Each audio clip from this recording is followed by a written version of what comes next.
Hi guys, magandang tanghali. So for today's video, itaturo ko lang sa inyo kung paano mag-load ng NOL card natin dito sa Dubai. So alam nyo ba na pwede nating loadan yung NOL card natin, itong NOL card natin. By the way, yung NOL card ko nga pala is personalized siya. So kaya meron kong mukha yan sa likuran at yung pangalan ko. So ito siya. Personalized siya, nakuha ko siya amounting 100 something, 100 dirham, and they deliver to me within 5 days. So, deliver to sa bahay nyo.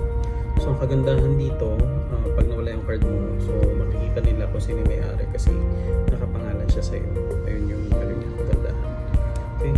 So, balik tayo guys. So, alam nyo ba na pwede nating loadan yung NOL card natin through NOLPay. So, ginagamit ko yung NOLPay para loadan yung card natin. So, hindi ko na kailangan pumunta ng metro station or ng bus station para loadan yung account ko. So yun lang guys. So papakita ko sa inyo kung paano to. Okay? So first, open nyo yung NOLPay. So download kayo nitong NOLPay. So pakita ko sa inyo. NOLPay.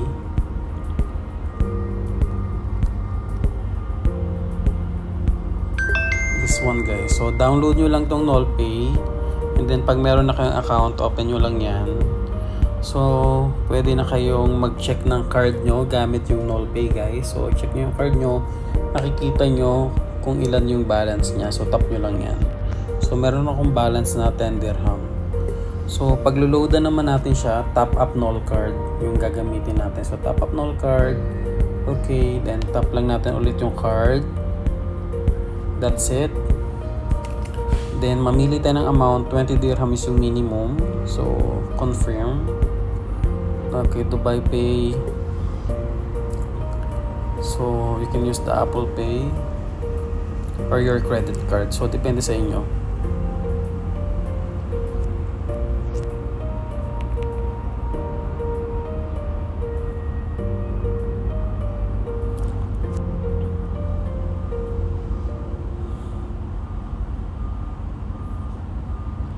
So, wait lang natin guys na pumasok yung binayad natin dun sa NOL card natin. Maaprubahan yung payment option natin. So, yan na guys. So, once again, tap natin ulit yung card natin